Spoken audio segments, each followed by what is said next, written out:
I'm Savannah Harris. Welcome to the Fighting Through podcast, Fantastic Unpublished History.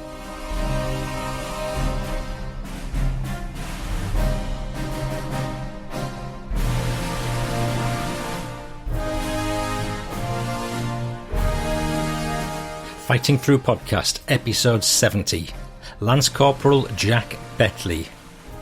More great unpublished history. I'm sitting in a slit trench 42 kilometres north of Sousse. Shells are flying all over. So far all objectives have been taken, 2 counterattacks having been repulsed.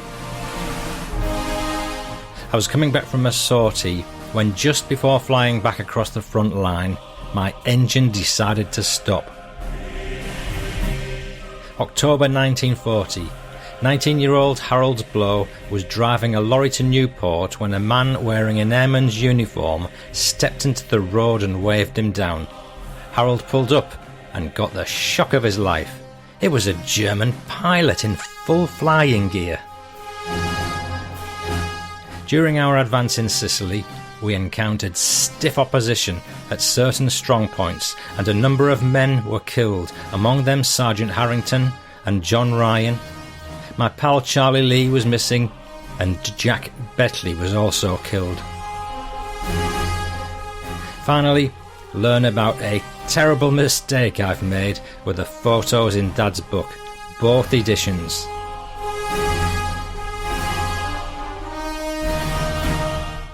Hello again, and another warm World War II welcome to the Fighting Through Second World War podcast. I'm Paul Cheel, son of Bill Cheel, whose World War II memoirs have been published by Pen and Sword in Fighting Through from Dunkirk to Hamburg. The aim of this podcast is to give you the stories behind the story. You'll hear memoirs and interviews with veterans in all the countries and all the forces. I dare you to listen. I know up-to-date fans of the show have waited patiently for this next release, and I must apologise for the delay, which I hope will prove worthwhile. I'm back in the cockpit, so get your glass of Calvados or coffee handy, get comfy if you can, and make sure you've got plenty of fuel in your motor if you're driving. If you're gardening, just leave the weeds for today, the bees love 'em. This is going to be a long episode.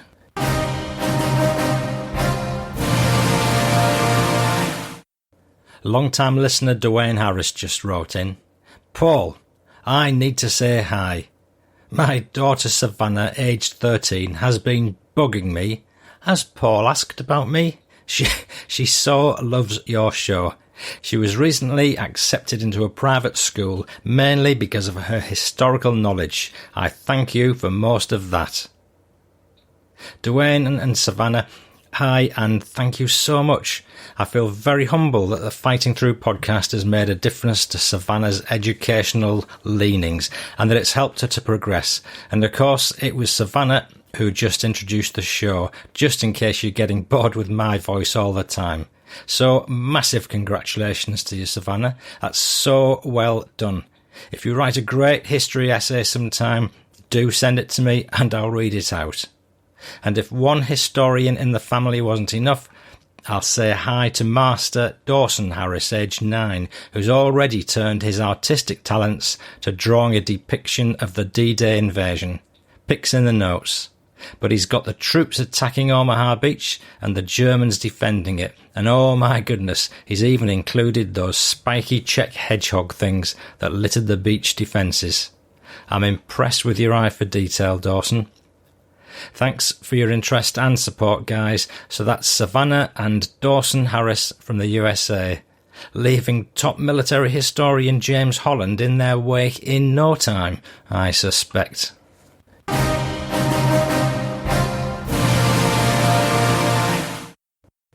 This episode. Wow, what a miscellany I've got lined up for you today. I've barely known where to start. I've got a stack of family stories and the most amazing breakthrough, tracking down one of Dad's lost comrades, Jack Bettley from Halifax. And the PS is the story of a German pilot who crash-landed in a field and was arrested by a farmer and his sheepdog. I must point out the obvious change to the show's guest intro music. It's Voyage of War by Mark Peters, who's a relative of Jack Bettley. And what a great piece of music Mark has sent me. He didn't mean for it to be in the show, but the minute I heard it, I knew there was a great fit. And you can download your own copy of Voyage of War by Mark Peters in the usual online music stores. You heard the intro previews, so I'll crack on at pace. Last time we met, in episode 69, we heard Heidi Langbine's brilliantly composed memoir and biography of her father Willy's war as a German boy soldier, and what a terrifying insight that gave us into that side of things. And I've got some feedback from listeners to share with you. This was posted on the reviews section of the Fighting Through website. Wow, the story of the German soldiers' war perspective was unbelievable. Great job finding it and having the guts to have in your podcast. Bill G. And Bill, don't thank me, thank Heidi. More feedback through the website.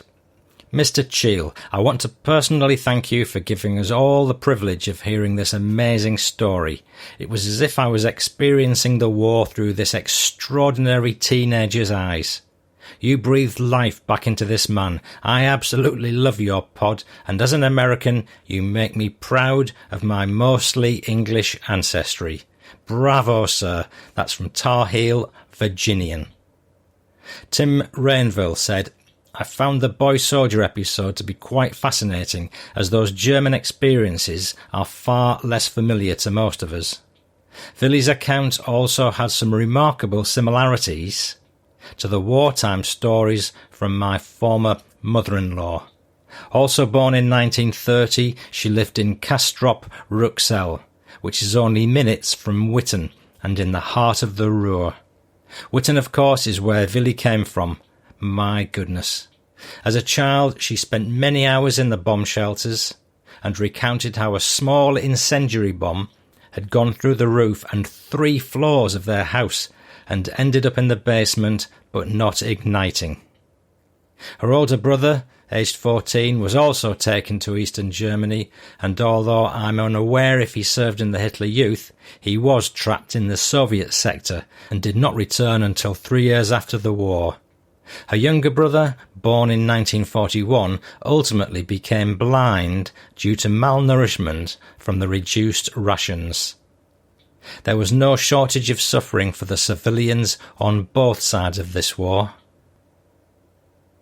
I shared the feedback with Heidi and she was chuffed to bits. She said, Paul, thanks for sending these comments my way. They warm my heart. And briefly, while we're on the German side of things, I've got a short family tale of daring do which fits the German theme of this episode from Heinz. My granddad was responsible for 25 downed German aeroplanes in World War II. Wow. Still to this day, he's known as the worst mechanic the Luftwaffe ever had. And that's from Heinz Ketchup. Sorry, I don't know how I dared to do that one. Hopefully things can only get better.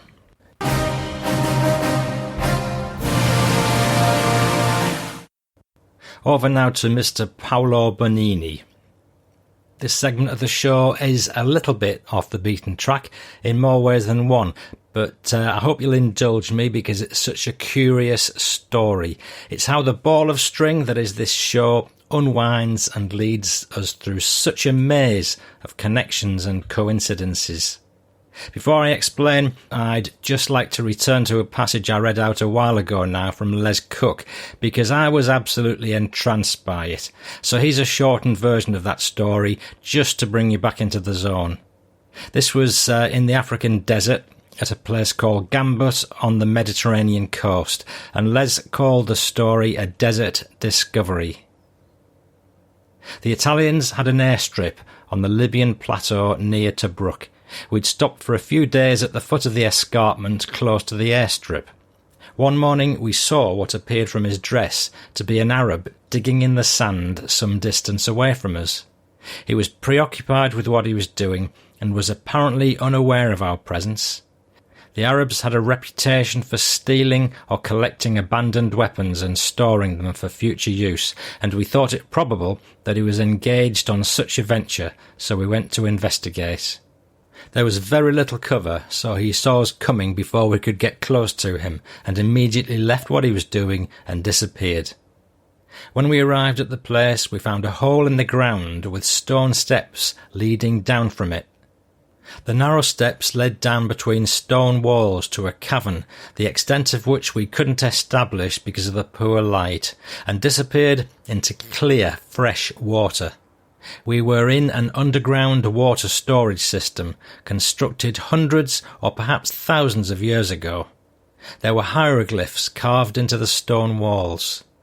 In the sand on a step below the water, I found a small silver coin or medallion, which was subsequently identified by a numismatist as being Etruscan.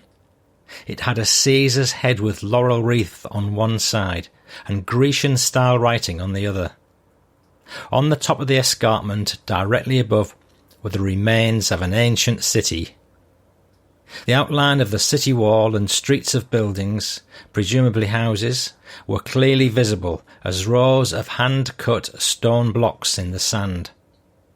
The city wall ran along the edge of the escarpment, which would have been about 10 metres high at that point. It would seem likely that the city had been abandoned or destroyed, and the sand had gradually built up between the walls until the whole area became level. What was the name of this city? Who were the people who lived there, and when, and why was it built? And what happened to it? I've always been interested in archaeology and the rise and fall of civilizations. My memory of this particular place is so clear that I believe that I could go back again and find where we climbed that escarpment. Or was it all in my imagination? Right, that's the end of Les's bit. I'll leave your imagination on hold with that mysterious desert setting of hidden buildings and treasures out in the middle of nowhere. Back to Paolo Bonini. A few years ago now on the podcast, I was messing about, telling you how many listeners I'd got in various parts of the world, including 1 or 2 countries where I'd only got one solitary listener, and I was asking that person, whoever they may be, to get in touch. And finally, a lifetime later, guess who I heard from? This is great. I'll hand you over. Sir, Paul, please, what a surprise to hear you mention me on your podcast, number 12. I'm that mystery solitary listener in Cambodia, and you asked that I drop you an email. I myself publish. I've got a YouTube channel that also covers forgotten history, and that is of the temples of the mighty ancient Khmer Empire.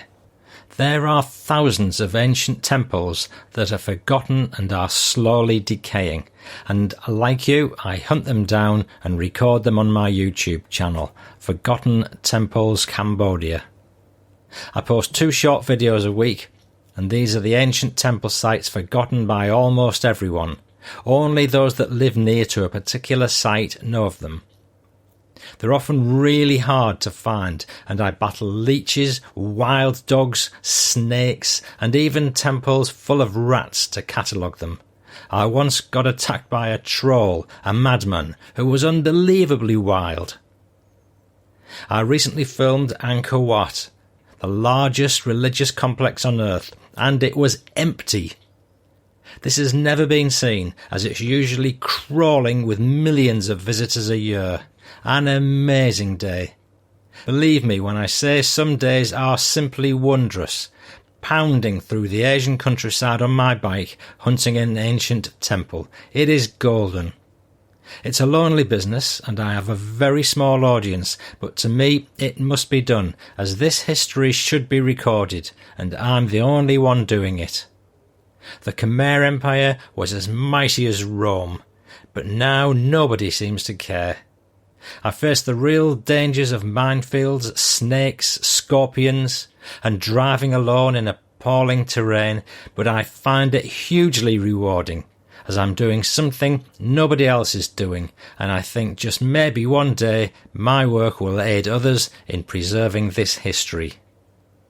My biggest enemy is wild dogs, then leeches, there are millions of them, then rats as people leave food offerings at temples, and you can walk in and the rats scurry up the walls, but I don't mind them.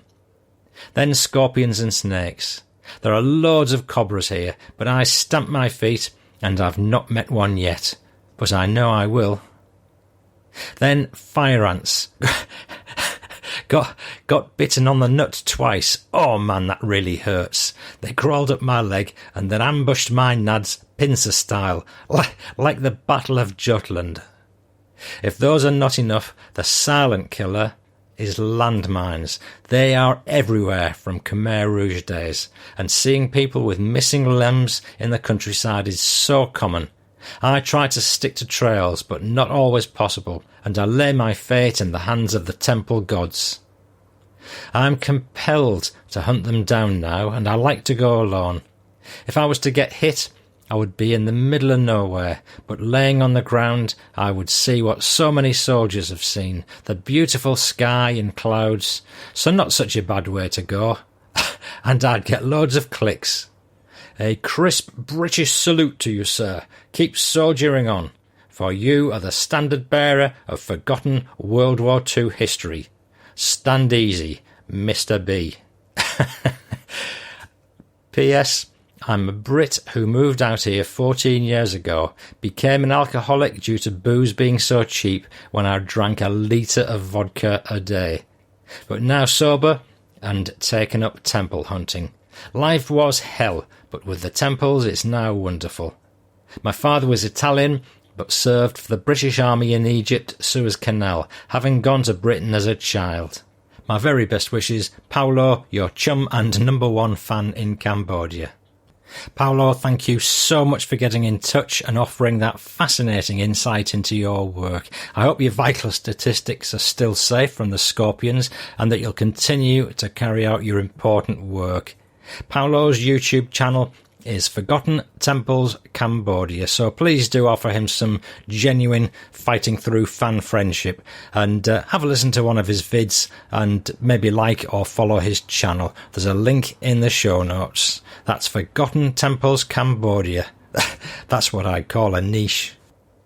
I've got a bit of a miscellany of reviews and stories coming up now. This one is from Travis Moore. I've been listening to your podcast since the beginning. My grandfather was in World War II as a master sergeant in the Mobile Artillery Unit. He came in a few days after D-Day and provided support for the advancing units. He wouldn't talk about his experience much, but I've recently found letters that he wrote my grandmother while he was overseas.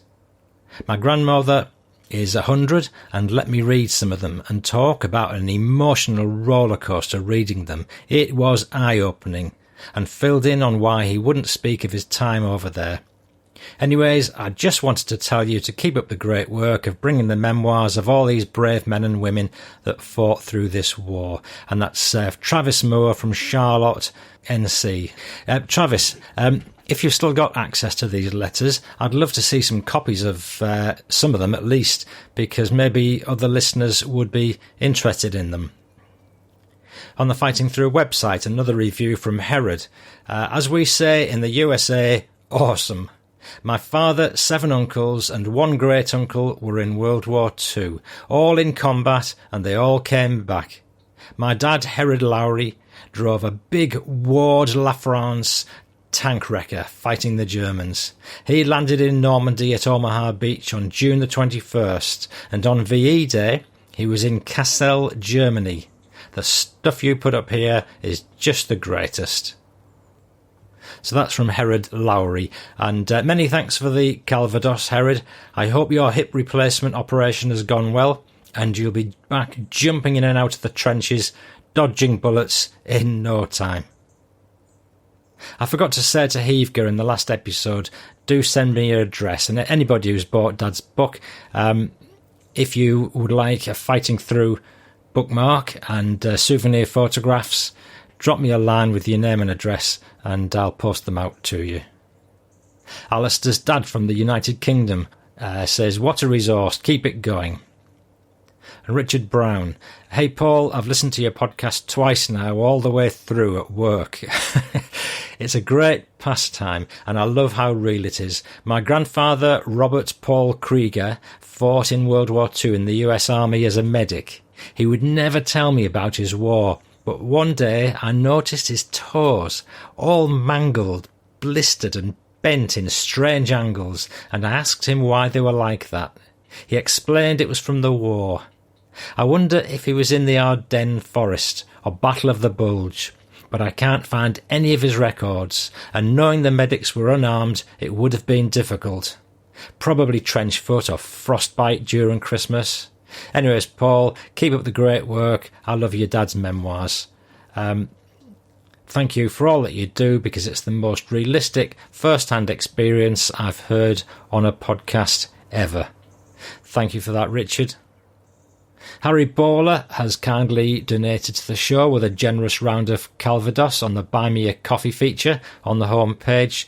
And Harry's previously mentioned he's researching his family history, and he sent me an absolutely cracking family story about his Marine granddad being sucked by an infamous sub.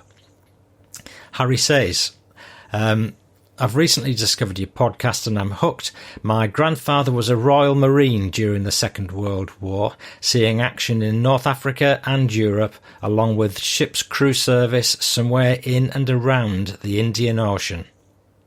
As with other World War II veterans, he didn't disclose much, but I do have a story of his first taste of war when the ship taking him to Africa was sunk by a German sub. If this short story is of interest, I'd be happy to share it. It involves a courageous act by another passenger on the ship who was awarded the George Cross for his selfless act during the sinking. And that's all the best, Harry Bowler, farm manager in Wales.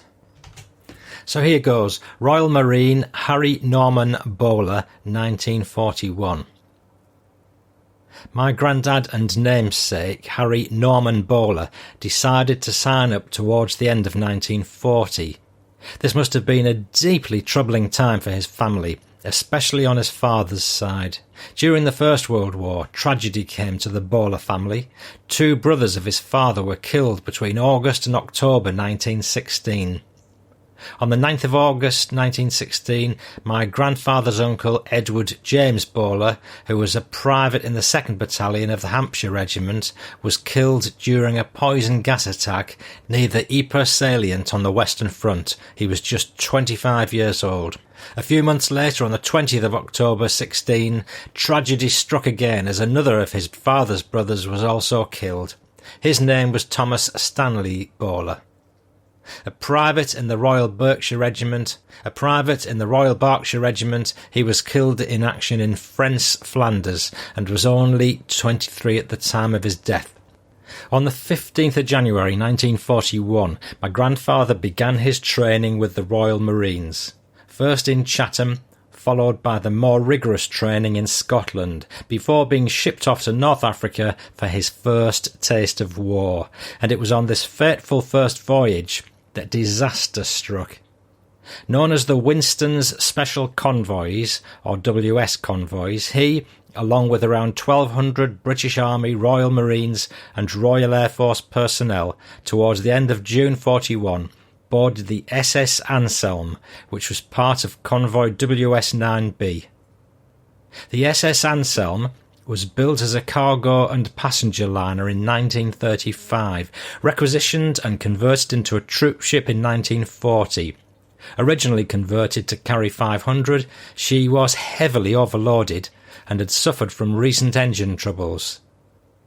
During the early hours of 5th of July 1941, in the mid-Atlantic, a few hundred miles off the Azores, a blanket of fog which had given cover to the convoy cleared. The convoy's position was soon spotted and reported by the Luftwaffe, putting my grandfather and the crew and passengers on board SS Anselm on a collision course, with the most famous of all World War II German submarines, U-96, and Commander Heinrich Lehmann Willenbrock. It was 0426 when U-96 fired a spread of 4 torpedoes at the ships, including the survey vessel HMS Challenger, 3 of the torpedoes missing their mark.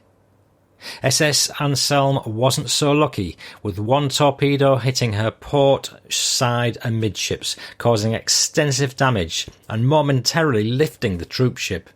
This was the moment my grandfather was woken from his sleep in his hammock. Luckily, the area of the ship he was stationed in was well away from the area of the torpedo hit and the initial explosion.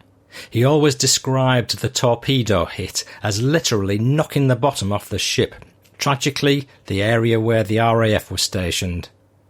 I read a piece by an ex-RAF man, Thomas Rogers, who describes the horror of being in an area of the ship literally disintegrating, where the girders which had their hammocks attached literally came crashing down, crushing men, and how the staircases to the decks above crumbled, trapping those unable to pull themselves to safety. Whilst the horrors of naval warfare unfolded on the SS Anselm, corvettes counter-attacked. Lavender firing 6 depth charges and Petunia firing 20, seriously damaging U-96 and causing her to break off her patrol and return for repairs. SS Anselm had been so severely damaged that it had only taken around 20 or so minutes to sink beneath the waves. What made the situation worse were the ladders from the lower decks had in some cases been completely destroyed, trapping the men below, mainly Royal Air Force personnel. My granddad described how it had taken him more than 10 minutes to make it to the upper deck from where he'd been sleeping in his hammock. And when he did eventually get to the boat deck, most of the lifeboats were either gone or leaving. And at this point he noticed the huge amount of damage to the ship and how hundreds of RAF personnel were trapped below the waterline. This is the point where my grandfather came across Air Force Chaplain Squadron Leader Cecil Pugh. My grandfather always told of how the courageous chaplain never left his men, moving around different decks and helping with the boats and rafts, before finally persuading a group of Marines to lower him down to the airmen trapped below the waterline using a rope.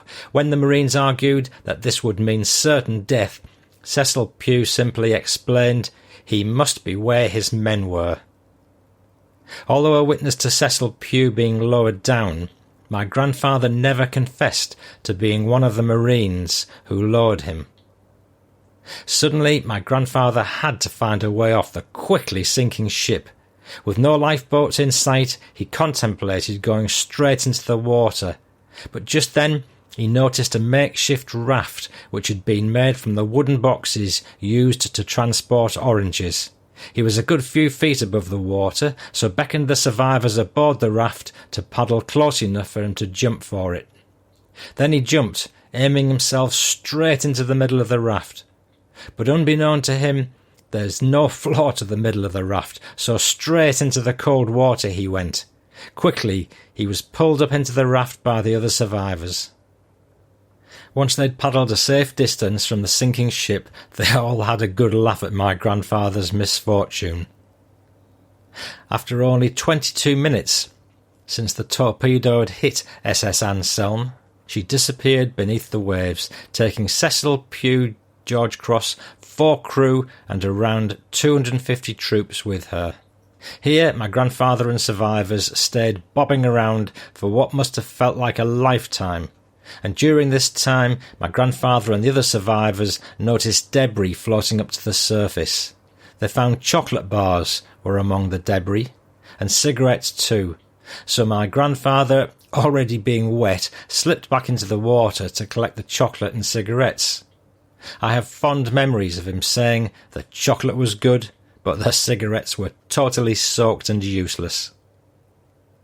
My grandfather and the other survivors were picked up by the armed merchant cruiser HMS Cathay, and after a few more days at sea were landed at Freetown in Sierra Leone before continuing on their journey to North Africa. After the war in 1947, Herbert Cecil Pugh was awarded the George Cross for his actions on that fateful morning of the 5th of July 41. Heinrich Lehmann-Willenbrock and U-96 gained widespread recognition when one of its patrols was documented and publicised and used for Nazi propaganda. The story of U-96 was made into a film and mini-series called Das Boot. With a twist, and in a scarily similar account from your podcast episode 65, on the morning of 5th of July 1941, the grandmother of my grandfather apparently had a premonition that he was wet and in the sea.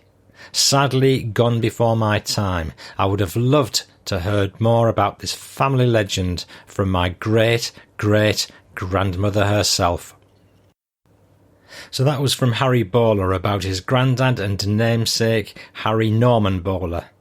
Harry, thank you from the bottom of my heart for sending that in, and the best of luck with your continued research.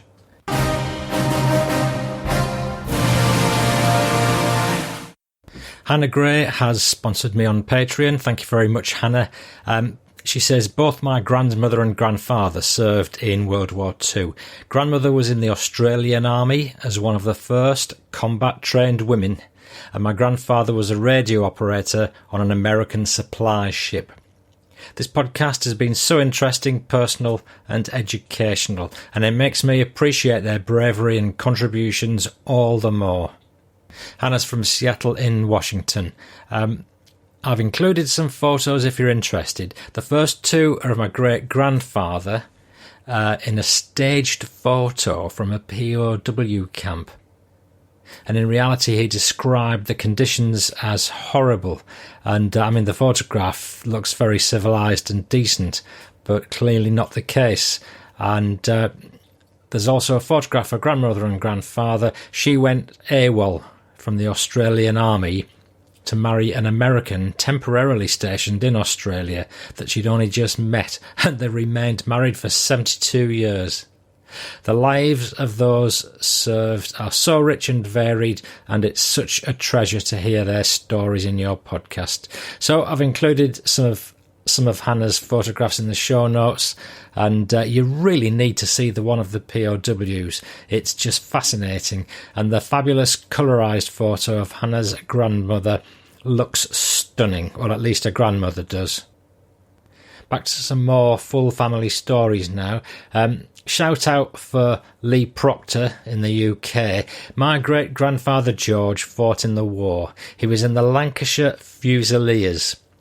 And while he was serving in France, he got talking to an Italian prisoner who said he was an artist. My great-grandfather got him some supplies, and he painted him a picture called Battle of the Somme. I don't know much more about it, but here's a picture of it, and it was signed by a G. Powley. So that's in the show notes. Eventually, the family ended up living in Oldham, which is where I grew up. My granddad said his mum hated that painting and kept taking it down every time my granddad put it up. My granddad's brothers fought in World War II. One of them got shot and injured by shrapnel fighting in Italy. And at the time he was in the same foxhole as his cousin who died in the same explosion. He was picked up by Australian soldiers and made it back home, but ended up dying at an early age. Our brother Joseph was in the RAF during the war and fought in Burma. Grandad was too young to fight himself, but he said he remembered looking out of the window once and seeing a plane coming down and heard an almighty bang, which scared him and his brother to death. They used to go up picking up big shells in the mornings, which were apparently still warm. Thank you for that, Lee, and I'm sorry it's taking so long to include you. Another shout out, this time for Tyler Hart from America, who enjoys the show, and David McElvenna, who's travelled the Normandy coastline. And also Ben Henry from Kilmarnock in Scotland. Moving on, g'day mate, bloody unreal podcast. Sorry. My Aussie accent isn't too good. I've binge listened over the last 2 weeks, and all I can say is wow, what an emotional roller coaster it's been, and I've found myself laughing at times at some of the anecdotes, to fighting back tears listening to Villy Langbine's story, then being just downright bloody amazed, especially Fred Reynard's account at Gallipoli. What a tough generation of men and women they were. P.S. Hurry with the next episode, you bloody legend. I'm Tommy Carley from Australia saying bye-bye now. Okay, Tommy, yes, thank you very much for writing in. Bye-bye now. Michael Stapleton.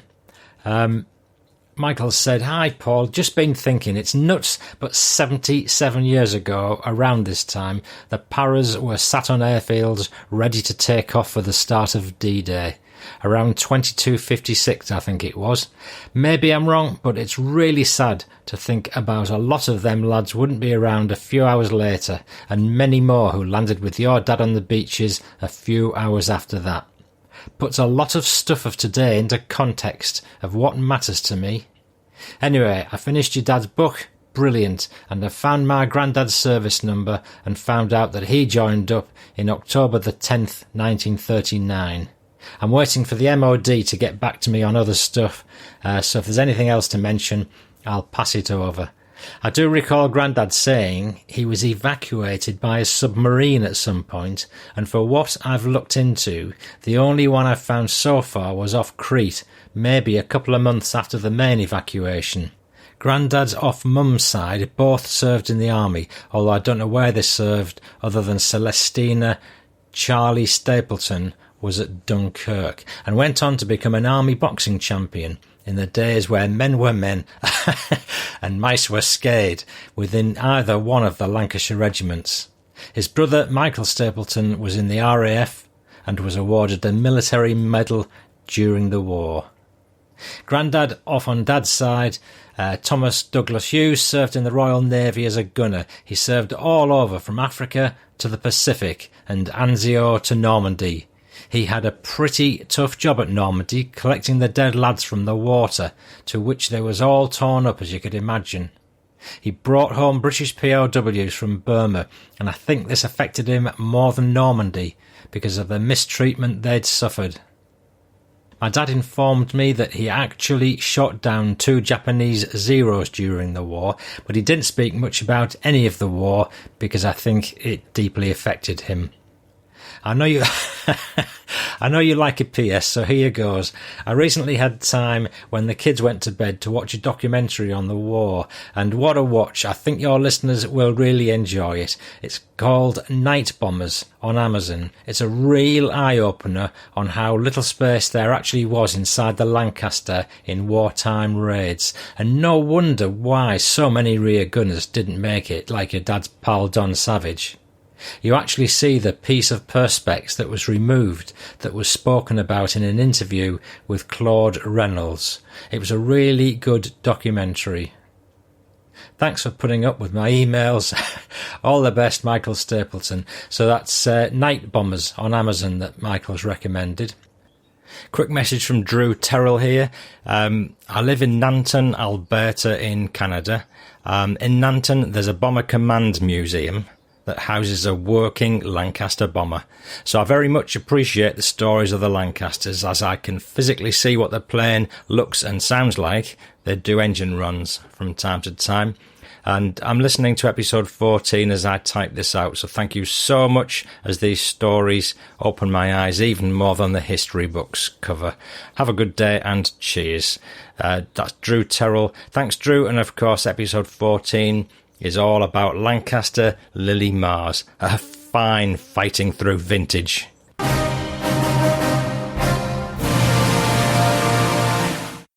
Just in case you noticed that the transition music was different this time, that sound is taken from Mark Peters' track, which we used as the intro to the show. So I'm going to use that throughout the show. And at some point I'll take opportunities to maybe play a little bit more of it for you, because it really is so enjoyable. Right, the main event, Jack Bettley. This story is one from my future Missing in Action episode, which I haven't actually recorded it yet, but I will do one day. This is about Lance Corporal Jack Bettley, and I love this story so much. In fact, it's sending shivers up my spine as I tell you this. But before I share it with you, I'd like to ask a favour, which will help both of us. If you want to get the best out of any episode in this podcast, and particularly this one, go into your favourite browser, either smartphone or desktop, and open up my website, fightingthroughpodcast.co.uk. Do it now if you can. Are you there? Now save the web address to your favourites or to your home screen on your smartphone. And from now on, when you listen to the show, you can easily access the show notes and browse any photographs I'm referring to in real time. Simples. And do bear in mind that when you're scrolling down the show notes, keep an eye, this is on the website, keep an eye open for the read more link, because that often opens up into a whole Doctor Who TARDIS worth of pics, clicks and show transcript. It's worth working through all of this because I do put quite a lot of effort into compiling the show notes, and I guarantee it'll add to your listening experience. Now for the story. Over the past few years, I've been able to track down a variety of former comrades of Dad's, and you've learnt all about them in this podcast. Don Savage of Lily Mar's Lancaster fame, Major Petch from Dunkirk, Captain Tom Woods of the courageous ship Lady of Man, and I've got a number of Dad's comrades, either killed in action or missing in action, or just lost from the records that I either can't trace or I've got no photographs of. Or if I do have a photograph, I've got no further trace. There's good old Bristow from London, as Dad called him, Charlie Lee, Alex Mill, all killed in Sicily, and there was Tommy Chaff, another Cockney, and George Bertram. Both survived, I think. Not to forget Arthur Oxley, whose shell-damaged cap badge is the only remnant of him, save for Dad's story in the book. And finally, Jack Bettley was one of them. This is all I can tell you about Jack from Dad's book. And he was another one killed in Sicily. So this is from Dad's book, Fighting Through from Dunkirk to Hamburg, set in Sicily, July 43, after the landings had taken place. The best possible use was made of the position we found ourselves in, and forward patrols were sent out probing the enemy, and we achieved a modicum of sleep. Next morning we progressed up the eastern side of the island to make an attack on Sortino, and during our advance we encountered stiff opposition at certain strong points, and a number of our men were killed, among them Sergeant Harrington and John Ryan. My pal Charlie Lee was missing. Jack Ramsden and all his section were blown to pieces. Jack Bettley was also killed. The 7th Green Howards were also having a rough time. So that's it. No more information. But then, up suddenly, pops Mark Peters. Hi Paul, I hope you don't mind me contacting you. It was my father-in-law Phil's 90th birthday last week, and he told us about his cousin who died in the war in Italy, Jack Bettley. I ended up Googling his name and was astounded to find your father's book. I ended up buying the book for a present for Phil, who was massively moved. We'd really like to know a bit more about Jack and how he died if possible. Would be really interested in how you came by his photo, etc. Great story and a great read. Regards, Mark. P.S. We think he had a sister, but we have no further details. Well, Mark's email certainly lit the blue touch paper well and truly with me, and this story got weirder and weirder the longer I dug into it, because according to the Commonwealth War Grave Commission records, CWGC, Jack was in the East Yorks, yet Dad seemed to have him down as a Green Howard. Well, I had Jack's photograph, and you'll see it in the show notes. Were there any clues on his uniform, we might ask?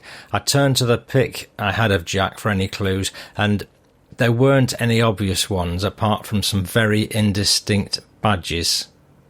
But then I made an horrific discovery, a really embarrassing one, and it's one that I dare barely admit to. And in going through Dad's photographs, his original photos, to get a better scan and to scrutinise the rear sides, I made the horrific discovery that I'd mixed two photographs up. Jack Bettley and Alex Mill were the wrong way around. I mean, if you've got the book, you can have a quick shufty at the middle pages and you'll see what I mean. Everything else is factually correct. It's just that the photos were wrong.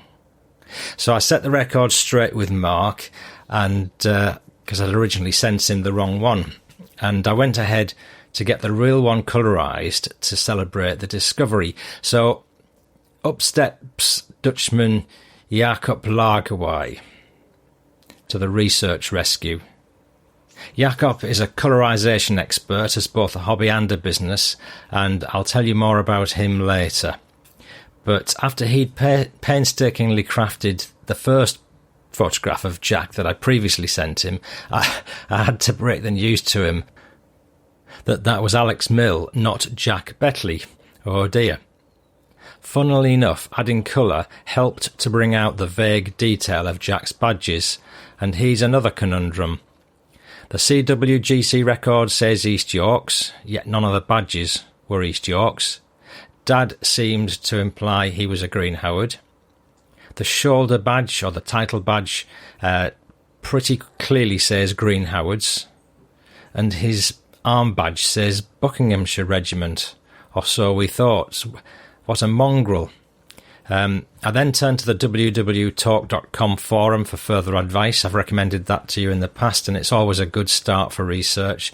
Those guys are great if you're ever doing research. They have moderators and members who are very knowledgeable about World War II, and they're always ready to pitch in with a bit of guidance, and they didn't let me down.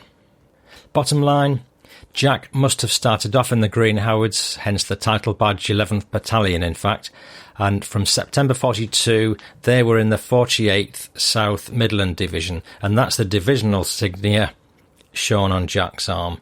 So Jack must have then sailed on the Queen Mary a few months later in December 42, along with my dad. And he was reluctantly drafted straight into the 5th East Yorks whilst on board, because they needed reinforcements. And luckily for Dad, he was put back in the Green Howards very soon after. There's a lot about that Queen Mary voyage on the book for anyone who wants to learn about that magnificent ship. And we've also had episode 30 as well on that subject. Having arrived in Egypt in January 43, Jack must have fought in the Battle of Wadi Akarit in Tunisia in April 43, and that's covered in episode 2 of the podcast. It's described further in Dad's book, but you can take it that whatever Dad said about his war from the Queen Mary onwards would equally have applied to Jack. And once in Sicily, Dad was in the 6th Green Howards, Jack was in the 5th East Yorks. Both these battalions fought in the 50th Division, in the 69th Brigade, but this was war. They didn't go around swapping soldiers' badges every 5 minutes. Dad never got a 5th East Yorks badge for his brief period in them. Now, regarding the earlier experience of the 11th Green Howards, they were apparently based in England for the best part of the war, and I've suddenly just realised that Dad mentioned them in his book. After Dunkirk, Dad was stationed in Britain for a good period, and he ends up at Richmond in Yorkshire, which is the Green Howards headquarters, referred to as the depot, and here's what he says. One day, out of the blue, an NCO came up to me and said that the duty officer at the officers' mess wanted to see me. I spruced myself up and went along to see him, whereupon he informed me that he didn't think I would be at the depot for long, as I was already an experienced soldier, and until such time as a posting came through, would I mind helping out in the officers' mess as a waiter, since according to my records, I was associated with officers through my job as a batman to Major Petch, so I accepted, as it seemed better to keep my mind occupied.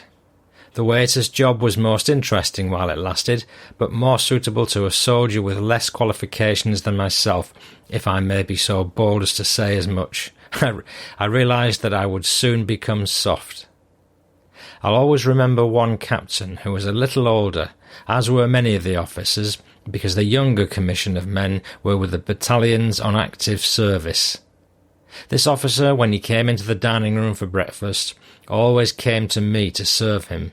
He'd say, "The usual chill," and he didn't mean the usual breakfast, he meant the usual drink, whiskey. Every morning was the same. He was a good man, but a very silly one too. The depot was usually administered by soldiers of good character who'd served for some years in the regular army and were past the age for active service, which was quite understandable, but they did an excellent job of work in keeping the regimental traditions and turned out thousands of fit young soldiers. Once a lad had become fitter than he'd ever been in civilian life and was surrounded by boys like himself, he realised that the training he'd undergone had been a good thing and broadened his outlook on life. Civilian life would seem so far away. Now we're on to Chapter 8, I Am Posted. I'd only been at Richmond for a few weeks when my posting came through in about September, for which I was very pleased, because I would soon lose my fitness doing a job of work which didn't involve any strenuous activity. I'd been through the mill in order to attain the standard of fitness I possessed when I was sent to Richmond, and there was no point in letting myself slide backwards health-wise. I was keen to be on the move, and to be taking part in the activities of a battalion again, as it was a good life for most of the time. This time I travelled a little further north to join the 11th Battalion, the Green Howards, which was stationed at Gosforth Racecourse near Newcastle upon Tyne. So this was Jack's unit. This is all Jack's early years.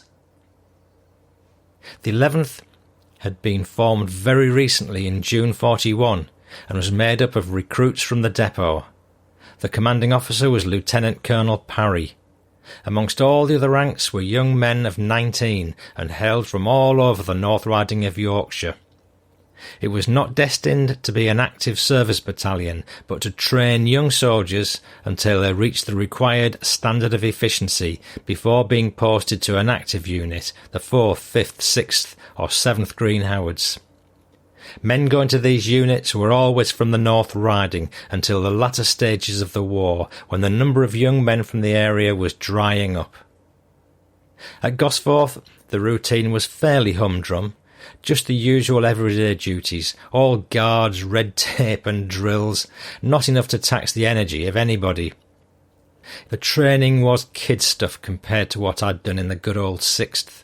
It all seemed very strange to me for a while, being among so many lads who were younger than me and who'd not yet reached a very high standard of efficiency. It took me a little time to settle down, but settle down I did. These were going to be good young soldiers. They had that devil-may-care attitude, which was a good way to be in the army. I spent much time explaining to them how I came to be amongst them, and the ones I came to know well were curious about what it had been like to be in action at the time of Dunkirk. We'd fallen in for a rifle inspection, at the end of which our platoon officer beckoned to me to have a word with him. "You're Newman Cheel, aren't you?" "Yes, sir." "Well, the company commander wants to see you." So off I went, wondering what on earth he wanted me for. "Cheel, I've been looking at your records and I see that you were company commander's batman in the 6th Battalion. Not that I'm looking for a batman, but it has occurred to me that you might acquit yourself in a position I have a vacancy for. How does company officer's cook appeal to you?" It took me about 20 seconds to decide that it did. Right away he told me that of course he realised there was a difference between a batman and a cook, and so that it would relieve me of any anxiety I might have about cooking, I'd be sent on an officer's cook's course. The one stipulation about being cook was that it would only apply whenever the company was in a different position to other companies, At any other time, I would have to be available for normal duties, which suited me very well. The experience would be a challenge to me, and I looked forward to the opportunity with the greatest enthusiasm. Also, I'd keep in touch with my pals and wouldn't fall behind in whatever my company was doing.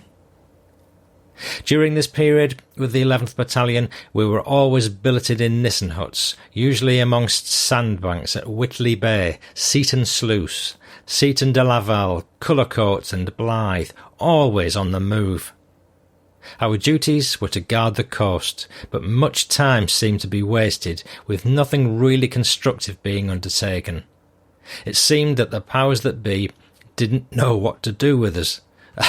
A bit reminiscent of the 6th Battalion during the early days of the war. We were about to move yet again. It was January 42, and for the first time I went to Lincolnshire, but our surroundings hadn't changed because once again we were in Nissen huts amongst the sand at Donanook, North Summercoats and Marsh Chapel, still on guard duty, but with a few short route marches thrown in. These lads didn't know the meaning of long forced route marches, such as the 6th had done. Things would have to change if these young soldiers were to become fit enough to join one of the active service battalions now overseas. After several locations, we ended up at a small village called Mareham-le-Fen, still in Lincolnshire, but a few miles from the sea. Listener, I'll just interject here to mention that another of Dad's pals here was only one Alex Mill, whose photo I originally confused with Jack's. So now we can tie Jack and Alex up as extremely likely pals because they both knew Dad. Tragically, Alex was also later killed in action in Sicily. But what we can be sure about now is that young Jack, 20, had comrades who loved and cared about him when he was in the thick of the fighting. From Mareham, different platoons were posted for short periods on the coast, and every platoon was on duty for 2 periods guarding Skegness Pier, which was very exposed to rough seas and a bitterly cold wind. There's nothing less rewarding than doing a 24-hour guard, especially during the night periods, 2 hours on and 4 hours off. Time seemed endless, and of course in those days the blackout was strictly enforced. Whilst I was at Skegness, we were billeted in requisitioned private hotels on the seafront, sleeping on the floor. On 2 occasions I was sent on duty to the Butlins holiday camp and found out that the place had been taken over by the Royal Navy for training would-be matelors, and it was spotlessly clean.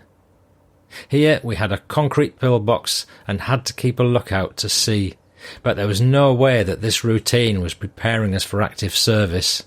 It was getting a bit boring. Then training started to take on more significance. At last, somebody seemed to have awakened to the fact that one day, not so far off, these lads would have to go to battalions to replace battle casualties, and that at present something was missing from the training schedules. Route marches of around 15 miles were undertaken to start with, including such things as walking up to our chests in water and letting our clothes dry on us as we walked. The intensity of weapon training, which was lacking up to now, was speeded up, and the firing range came onto the agenda, along with map reading and the use of the compass. Most of the boys had only ever fired rifles on a firing range. Now they were going to learn all there was to know about any weapon which they were likely to come into contact with, and to respond instinctively to commands. Weapon training involved stripping down a Bren machine gun and reassembling it, and I would time them. In this way we found future Bren gunners. At last the lads were beginning to realise that there was more to soldiering than guard duties, and more important training started to be done on section and platoon tactical exercises, with more emphasis on deployment under any given circumstance which could possibly arise during battle. One night we were taken 20 miles away in transport, where section leaders were given a compass and compass bearing, Then we had to find our way back across country and through a thick wood without cheating. It was a challenge accepted in good heart by us all. As a matter of fact, most of this sort of training had not been undertaken by the 6th. I am certain that the boys in the 11th weren't as fit as I was when I joined them, but it would come.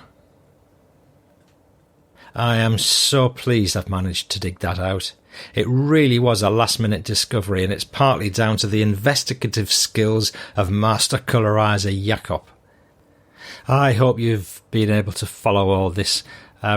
Just to summarise the bottom line, Jack Bettley started his early war years in the 11th Green Howards, based around Yorkshire, helping to guard the English coast from invasion by the Germans, and that's obviously where he met Dad. He then sailed to Africa on the Queen Mary in December 42, when he was moved to the East Yorks, and would have fought very bravely at the Battle of Wadi Akarit in Tunisia, before the invasion of Sicily, where sadly he was killed in action. Do you want more? Oh, go on then. I've just dug out Dad's precious handwritten diary pages to read what he said about the later episode in the war, the fighting bit.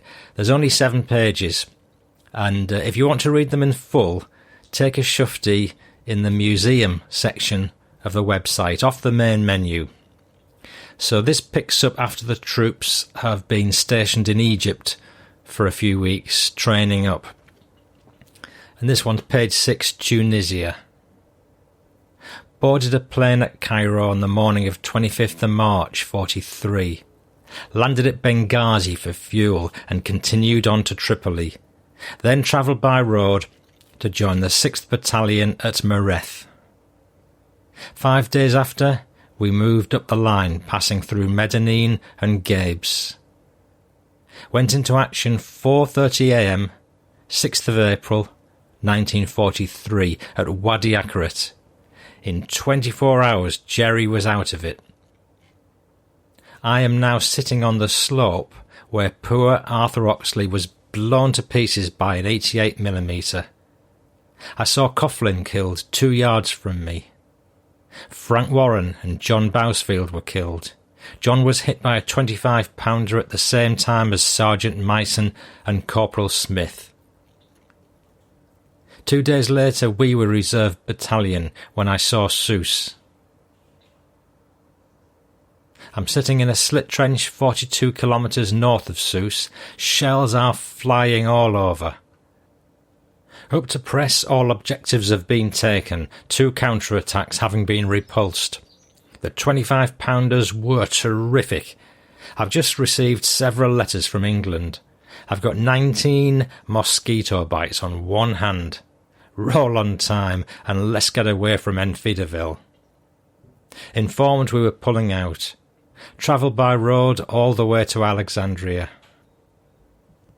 Invaded Sicily on 10th of July 1943. Sergeant Harrington and John Ryan killed by machine gun fire. Charlie Lee missing. Jack Ramsden blown to pieces together with his section. Jack Bettley killed by machine gun. Went into dock at Syracuse on the 18th of July 43. Spend much time thinking of all at home. Would love to have mail. Boarded HMT Otranto on 16th of October 43. Remained at Augusta until 23rd of October 43. Reached Algiers on the 25th of October and left on the 27th. Dropped anchor at Liverpool at 6 p.m. 7th of November 1943. And I bet those lads weren't half glad to be home safe. Following is the passage from Dad's book about his leave home on this occasion. During my entire time in the army, I was only granted 56 days leave. That's in 6 years. Apart from the weekend passes I was able to get when I was within a reasonable distance from home. A funny thing always puzzles me, even now.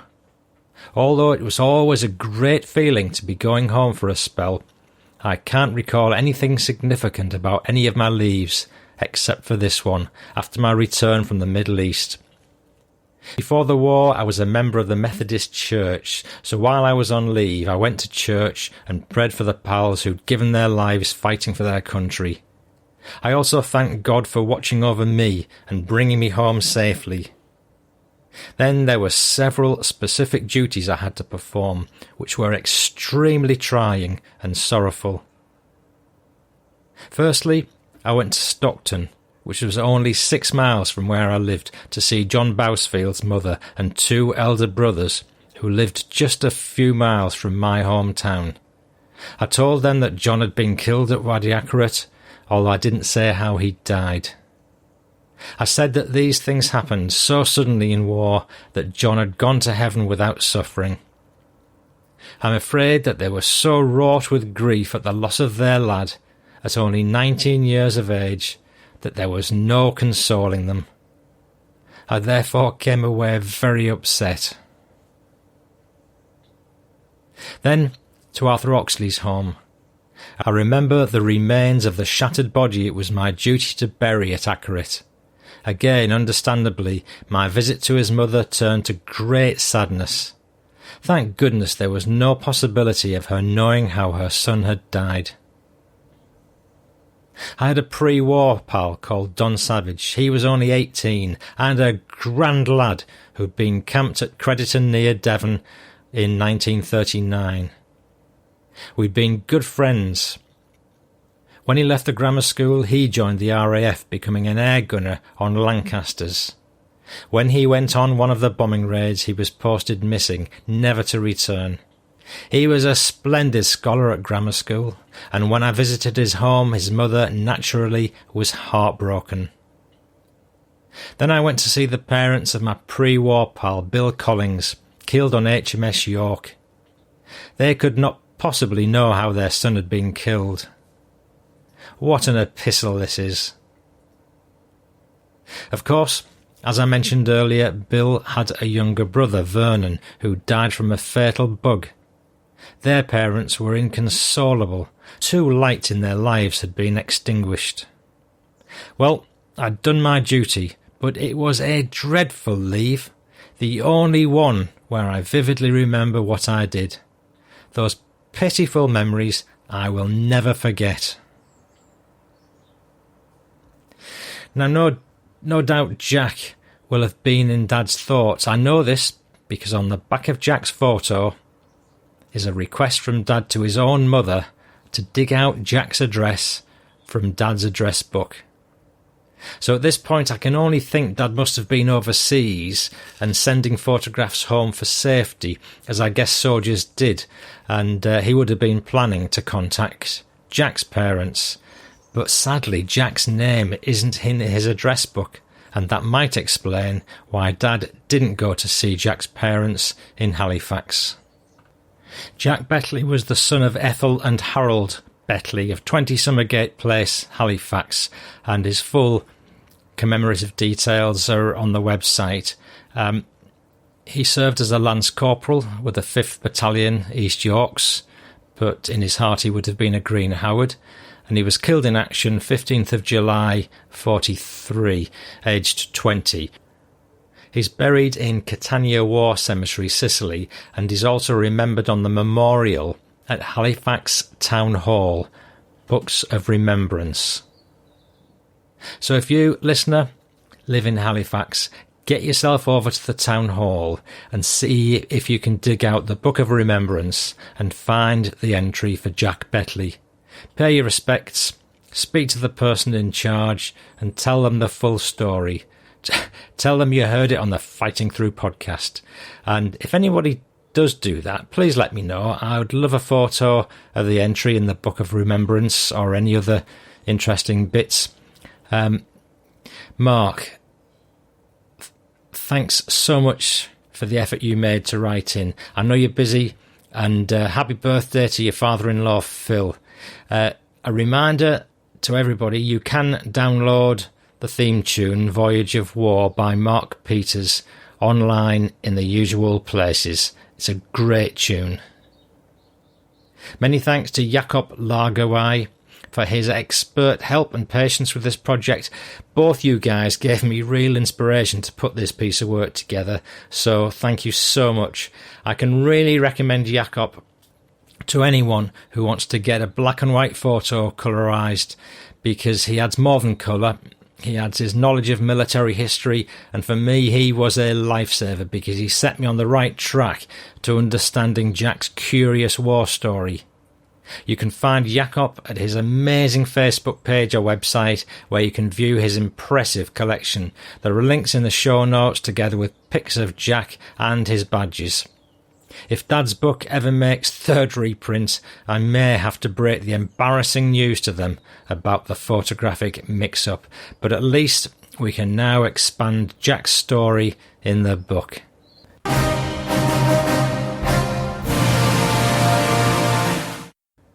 I've had a lot of comments coming through on the survey, which is posted on the menu on the Fighting Through podcast website.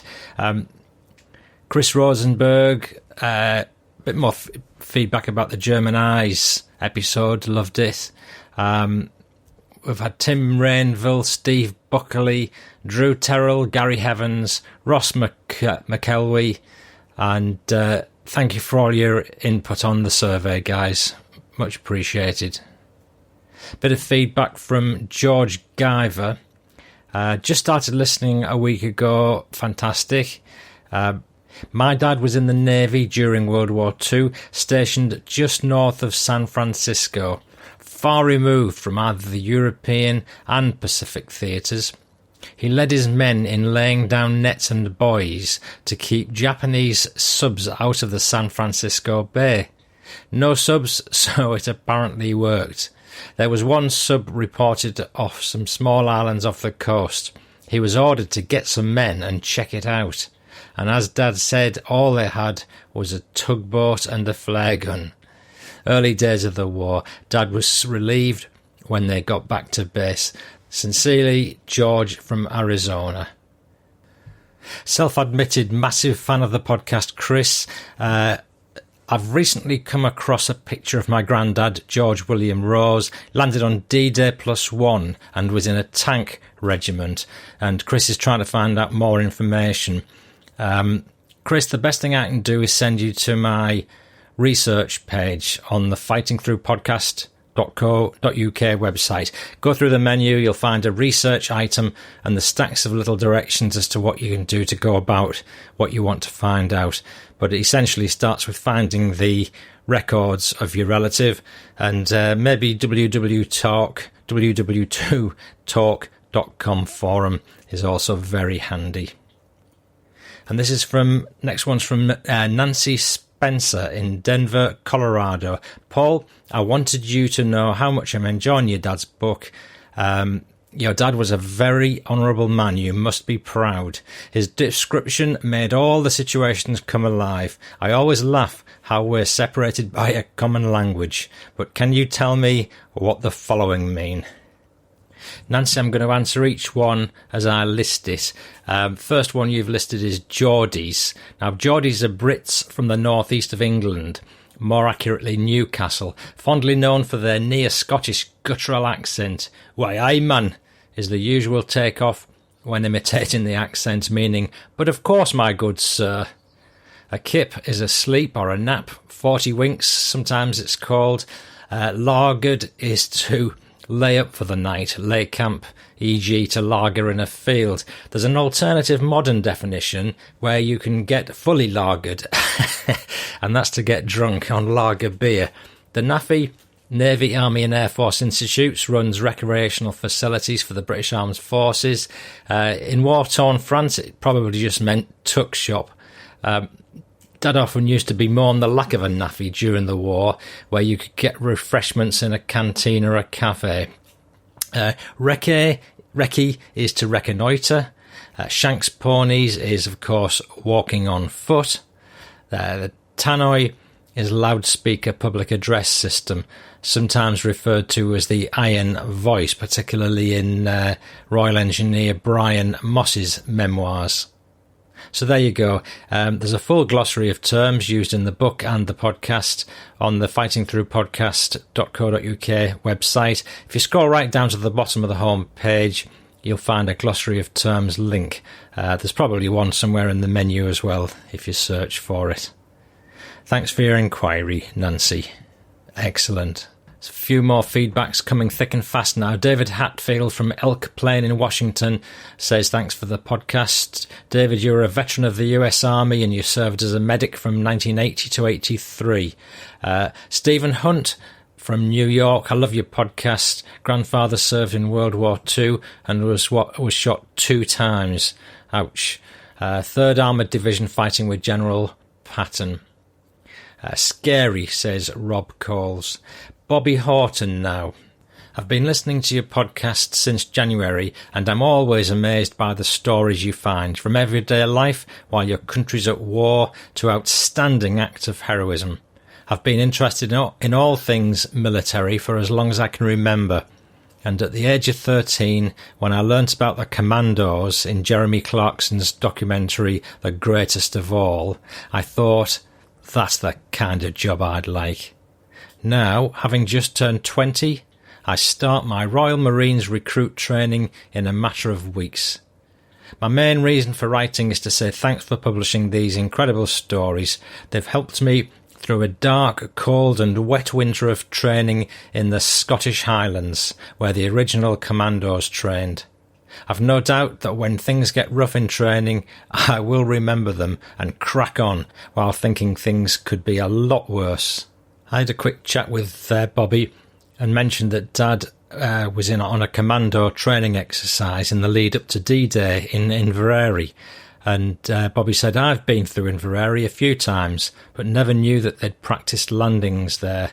On the shores of Loch Lochy, near where I live, there are random concrete rectangles scattered around the woods just in from the beach, which I recently learned are the remains of practice landing craft. I wonder if your dad ever used something similar. And the following link in the show notes has a picture of one in it. Bobby, thanks for that and good luck in the Royal Marines. I hope your training's going well.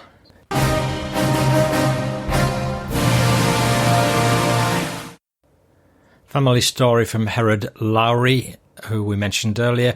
Herod says, your fantastic work is now my go-to listening when I'm out driving my big Peterbilt dump truck around sunny California. My dad was one of 10 kids, all raised on a family farm in Arkansas. He and 3 of his brothers were in World War II. Another was in Korea. What a terrible ordeal that must have been for my grandmother. The appearance of the Western Union man or a big army car in the area of the farm was a terrible omen. Those were 2 ways a family found out they'd lost a son, brother or husband. In 1940, at the age of 16, he left school and the farm, found his way to Los Angeles, where he found work on the Ford assembly line, before he was drafted into the US Army in 1942. And interestingly, he lived at Long Beach, which is where the Queen Mary is docked. Dad was in the US 1st Army 544th Ordnance. He drove a tank wrecker. He was 19 on D-Day, 20 on VE Day in Kassel, Germany. At the Battle of the Bulge, it was all hands on deck, and my father narrowly escaped being killed by some SS tankers. But he did come away from the Battle of Bulge with a German rifle, a Mauser Model 98. My father mailed it back home to the family farm. As a fantastic outdoorsman, he hunted and fished all his life. The gun has a swastika on the barrel. I still hunt deer and wild pig with that mighty Mauser after all these years. Growing up in the 60s, me and my friends would ask my dad how he got the Mauser rifle. He'd put up his hand and say, "You don't want to know." That's from Herod Lowry Jr., Orcutt in California, USA. There's some pics in the show notes. Now, this one is a super story of a Spitfire sent in by Magnus Lundin. It starts off as an innocent Facebook entry of a colorized picture, which is there's a copy in the show notes. The photograph is a US serviceman standing in a field with a crash-landed Spitfire in the Liano area of Bologna in Italy, November 22, 1944. The caption to it says it was RAF 87 Squadron Flight Sergeant William Henry Bundock from Colchester in Essex, England. He was forced to crash land in a field near Loiano due to a ruptured oil line caused by enemy flak. Bundock luckily received only a scratched hand and a small scratch on his face. Sergeant Clifford Caoli of Trinity, North Carolina, saw the plane coming in. He was working on a road detail nearby. He secured the nearest first aid kit and ran in the direction of the plane, which crashed about 200 yards from where he was working. That was another piece of Jakob Lagermeyer, is his work. And here's an update from the Memoirs of the pilot, William Bundock, kindly shared here by his son Robert. And this is the full story. It was while we were at Florence that I was coming back from a sortie, when just before coming back across the front line, my engine decided to stop. We were at about 10,000 feet, and because I didn't fancy becoming a prisoner of war, I didn't bail out, but decided to glide the aircraft back to our side of things. Having crossed the front line, the next thing to do was to find a decent field in which to land. I eventually found something which looked acceptable and came in for a wheels-up landing. It seemed to go all right, but just after touchdown, my starboard wing hit something. The aircraft swung around and finished in a bit of a heap. Having managed to extricate myself from the wreckage, I heard some shouting and looked up to see lots of Americans waving furiously, but not deigning to come anywhere near me. I couldn't make out what they were saying at first, but managed to gather that they didn't want me to move. After a few minutes, I saw several soldiers coming towards me, wielding mine detectors. It then came to me why I was standing there in isolation. I was in the middle of a minefield. Anyway, they eventually escorted me out of my predicament and into the clutches of an army medic, who checked me over and finally told me that I didn't have any broken bones. He sprinkled about a pound of sulfanilamide powder on a small cut that I had on my hand, and I was taken back to their company headquarters. This all happened in the morning, and I began to realise how lucky I'd been. I'd landed with them on Thanksgiving Day. I was later confronted by an irate American who told me of his experiences at my hand. Apparently, the reason that my aircraft had slowed on landing was that my starboard wing had hit a telegraph pole. This had jerked the wires, and he was up a pole doing some repairs a bit along the wire and was flung off. He suffered some bruising, but was otherwise okay. I also found out that the reason my engine had stopped was that I'd received a German bullet in the engine, which had severed an oil line, causing the engine to seize. The British forces were at this time existing on dehydrated meat, dehydrated potatoes and dehydrated carrots for meals, and ship's biscuits contained in tins marked not to be consumed after 1933. The Americans were looked after slightly better, so the lunch I was offered consisted of roast turkey, fresh vegetables and fresh white bread, the like of which we hadn't seen since the war started. Apparently, the American people had sent over to Italy 2 Liberty ships fully loaded with food for their Thanksgiving Day celebrations. Oh, well. After I'd eaten my fill, I was whisked away to the 5th Army headquarters because their intelligence corps wanted to talk to me. Having had a chat with them, I was led to their mess, where I found out that they were having their special meal in the evening, so I finished up rather full and was put to bed to sleep it off.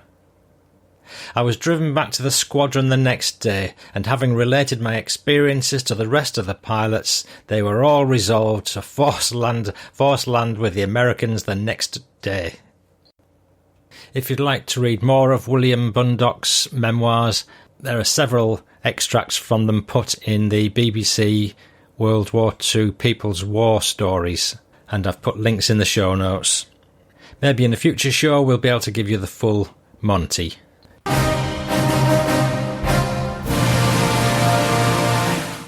The story of the farmer that arrested a German pilot is going to follow fairly shortly in the PS, so stick around for that.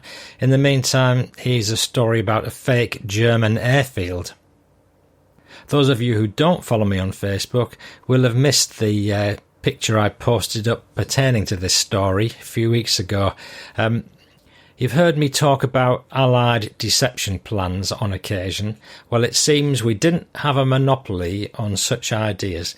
During World War II, the Germans built fake airplanes and sometimes complete airfields to keep the Allies away from their real airfields. The following stories from around the time of the Battle of Britain in 1940, when Britain was being attacked by German bombers and other planes. There was one German decoy airfield in France constructed with meticulous care, almost entirely of wood.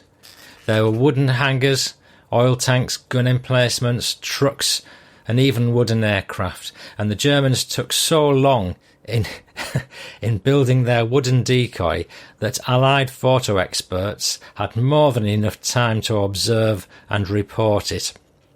The day finally came when the decoys was finished, down to the last wooden plank.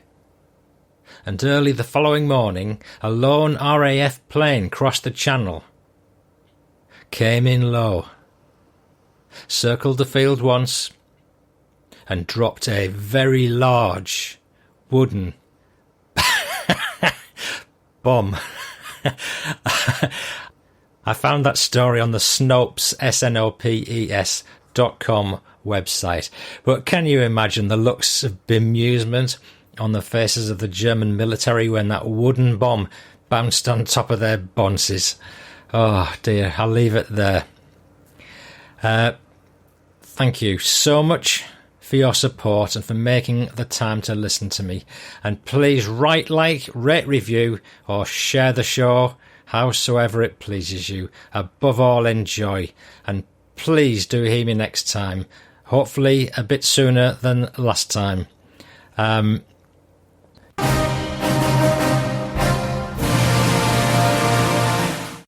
on to the PS. This is a true wartime story from the Isle of Wight Facebook page, and I've got kind cooperation from the Isle of Wight County Press, who are mentioned in the article. Thank you, Alan Marriott. And Mike Wills sent this in. It was Mike that first sent us the memoir of Dunkirk, Little Ship the Bee, so he's still supporting this show. This is entitled They Do Things Differently There. One morning, in October 1940, 19-year-old Harold Blow was driving a lorry to Newport along the Calbourne Road. He was approaching Park Place Farm when a man wearing an airman's uniform stepped into the road and waved him down. Harold pulled up and got the shock of his life. It was a German pilot in full flying gear.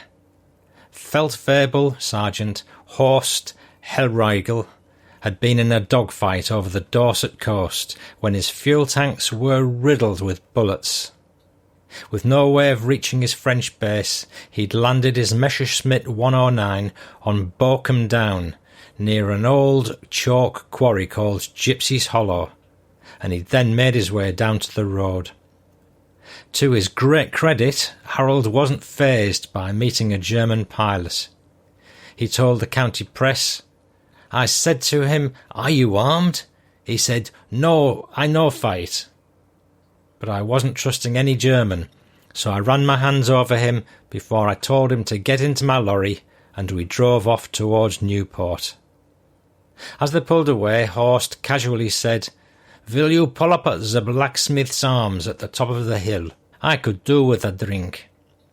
Harold was flabbergasted. I asked him how he knew that, and he said that he'd often been to the island because in peacetime he worked on liners which called at Southampton.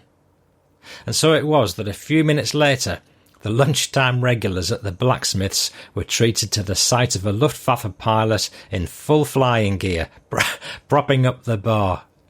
Refreshed, Harold drove Horst to Carisbrooke, intending to hand him over at the local policeman's house. Here, the plan fell apart. The village bobby was away on holiday. So what do you do with a German pilot you've just captured? Well, as if the story wasn't bizarre enough already, Harold drove Horst to his home in Gunville, where his mum was preparing lunch. As the county press reported, his captor's mother, a strong countrywoman, said, "I wasn't frightened of him. I fancy he was a little frightened of me, as he kept on saying that he was not a bomber, and trembled like a leaf." He showed me a photo of his wife and little daughter, and said that he did not want to fight England. I said, "Then why do your people come over here dropping bombs on women and children?" He shook his head sadly and said, "I know, it is terrible. It's very bad for our women and children too." I gave him a cup of tea and a plate of meat, and he took some toffees out of his pocket and gave them to my little girl. Harold went for the police, and after about half an hour they arrived with 8 soldiers, and 2 of them came into the kitchen. I said, "There's no need for that. This man has already surrendered, so you must wait outside until he's finished his cup of tea." He looked very frightened and whispered, "Shall I be all right?" I told him he'd be treated well, as we didn't kill or torture prisoners in England. As he left, he shook hands with me and my son and thanked us for our kindness. Oh dear, and there's more. When Mrs. Blow later learned that there were 6 victim stripes painted on Horst's plane, she said, "If I'd known that, I should have felt more like putting my carving knife through him than giving him something to eat." However, the stripes and a large emblem of Mickey Mouse wearing boxing gloves painted on the side were nothing to do with Horst. They were the work of Sergeant Horst Janisch, whose plane Horst had borrowed for the day. The story was still not over. The abandoned Messerschmitt sat on the downs, guarded for the first few days, after which the locals arrived fully tooled up and proceeded to strip the carcass clean. Prosecutions followed. Portions of a Messerschmitt 109, ranging from an electrical generator to an engine cover 3 feet long, were exhibited in court, where 7 souvenir hunters were charged with removing parts of a German airplane. They were William Adset, 36, electrician; Robert Church, 17, apprentice; Charles Honeybun, 17; Kenneth Harbour, 17; Cyril Stotesbury, 15, apprentice; Clive Burt, 16; John Upward, 15, driver's mate. All of Barton, Newport. Edward Cranage for the RAF said, "I inspected the complete Messerschmitt 109, but 3 days later it had been reduced to a heap of scrap. Everything removable had been taken, the fuselage and even parts of the engine cut out by hacksaws, and the wings mutilated."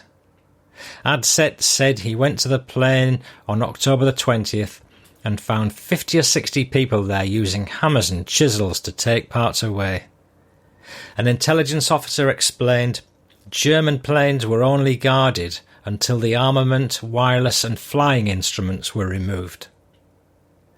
Adset was fined £2 and the others between 5 shillings and 10 shillings.